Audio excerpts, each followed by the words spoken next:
Hello' everyone, welcome to my YouTube channel.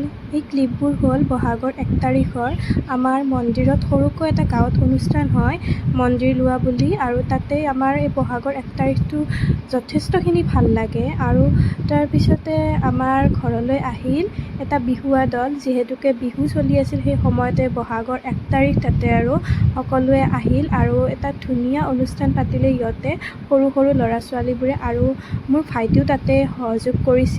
তাৰপিছতে সকলোৱে বিহু নাচিলে আৰু ইহঁতে 600কৈ টকা পাইছিল, যিহেতুকে সৰু ল'ৰা ছোৱালী গাঁওখনতে ঘূৰিছিল।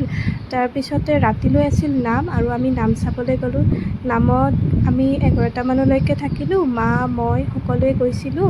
তাৰপিছত আমাৰ গাঁৱৰ সকলোৱে তাতে সহযোগ কৰিছিল, গতিকে আমাৰ ৰাতিটো তেনেকৈয়ে গ'ল। খুব ভাল লাগিল, এটা খুবেই মনোমোহা দিন এটা গ'ল আমাৰ।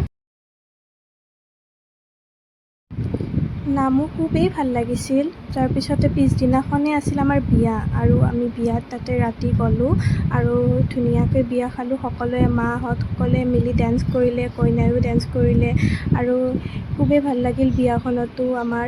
আমি বহুত এনজয় কৰিলোঁ। আৰু তাৰপিছতে বিয়াত ধুনীয়াকৈ খানাটো খালোঁ, তাতে পোলাও মাংস এনেকৈ কিবা কিবি খুৱাইছিল।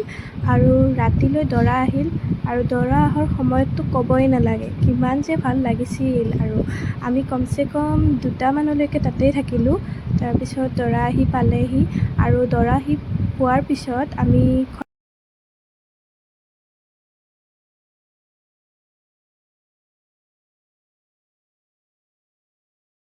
দৰাৰ ফালৰ যিহেতুকে হোম নুপুৰে, গতিকে বিয়াখনো সোনকালেই শেষ হ'ল। আমাৰ ফালৰ পৰা বাৰু হোম পুৰে, কিন্তু দৰাৰ ফালৰ পৰা নুপুৰে, গতিকে তাতে বেছি সময় নালাগিল কইনা নিবলৈকে। কমচে কম 2টা-3টামানত কইনা লৈ গ'লেই, আৰু ডেটছ ইট।